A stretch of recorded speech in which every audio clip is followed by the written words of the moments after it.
Bismillahirrahmanirrahim. Terima kasih Datuk Speaker. Assalamualaikum warahmatullahi wabarakatuh. Salam hormat. Saya rasa di sini kita harus tekankan dalam perbahasan pindaan perlembagaan, ya, walaupun tidak ada undian dibuat pada hari ini, kita sambut baik penggunaan jawatan kuasa pilihan khas.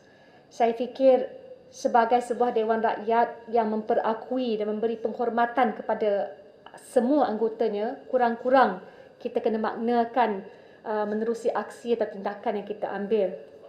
Hakikatnya, Datuk Speaker, padang demokrasi di Malaysia memang tidak sama rata. Jadi, kami semua menyokong keperluan sebuah undang-undang untuk menghentikan lompatan, tapi kita juga tidak mahu ia menjadi pintu yang dibuka besar bagi mengurangkan lagi kuasa ataupun ruang kepada pembangkang.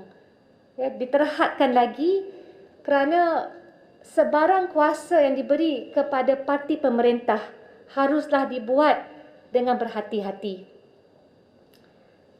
Sepatutnya selepas pilihan raya kita ada 5 tahun untuk memerintah. Dan inilah yang harus kita tekankan, bahawa menjadi pembangkang itu sebenarnya tanggungjawab yang asas. Walaupun ada segelintir seolah-olah macam menjadi cacing kepanasan, tak tahan.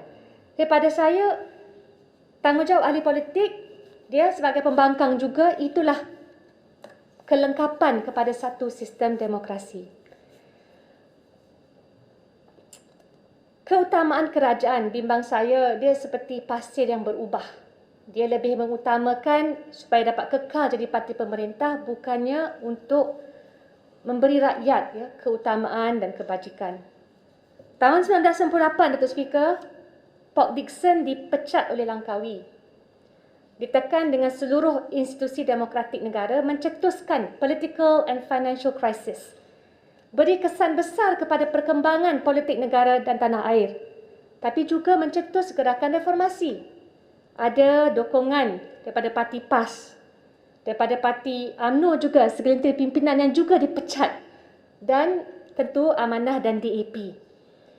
Tapi antara tuntutan yang saya fikir relevan untuk mendesak supaya wujudnya pengasingan kuasa dalam kerajaan. Anggota Dewan Rakyat dia fokus dengan pengumbalan undang-undang. Pihak eksekutif dia fokus memerintah dan institusi kehakiman berdiri secara independen.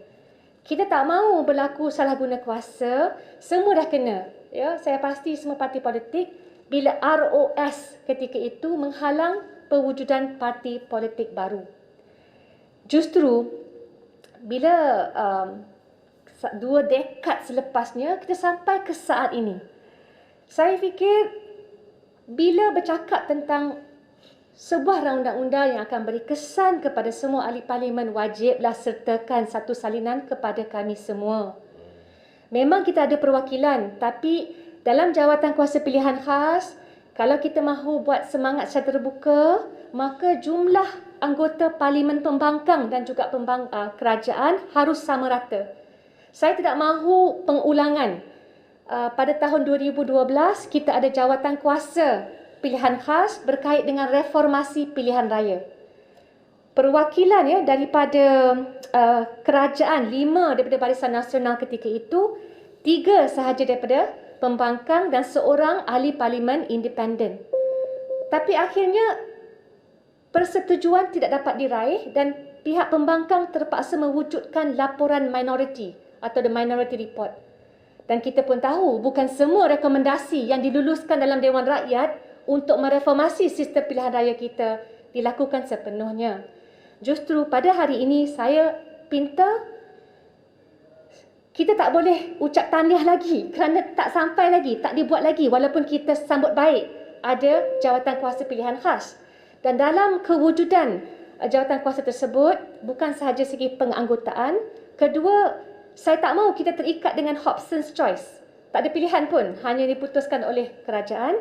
Dan saya harap memandangkan pengerang dah siapkan sebuah rang undang-undang untuk diambil kira.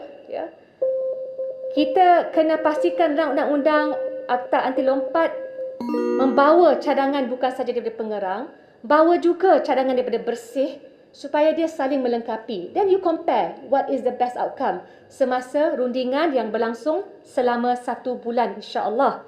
Kedua, perlu juga dirunding dengan kesemua kerajaan negeri. Semua kerajaan negeri akan mendapat kesan daripada kelulusan undang-undang ini. Maka dalam proses tidak boleh dinafikan peluang untuk menjelaskan di peringkat negeri Selangor, Kelantan, Pulau Pinang.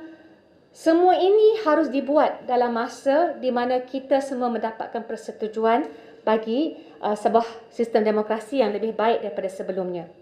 Akhirnya, Datuk Speaker, saya hanya tekankan dalam usaha kita untuk memberikan makna sebenar kepada undi rakyat, kita juga harus faham memang nak pastikan tidak berlaku lompatan. Itu kita setuju penuh, tapi kita gunakan dan maksimalkan setiap parameter. Fungsi Dewan Rakyat dimaksimalkan sepenuhnya. Sama jugalah dengan jawatan kuasa pilihan khas supaya kita dapat benar-benar memberikan maruahlah sebenar kepada perwakilan, jawatan dan juga kerja kita selaku ahli Dewan Rakyat. Terima kasih, Datuk Speaker. Terima kasih Yang Berhormat Perkhidmatan Tampau. Seterusnya saya jemput Yang Berhormat Ipoh Tibun. Ya, terima kasih.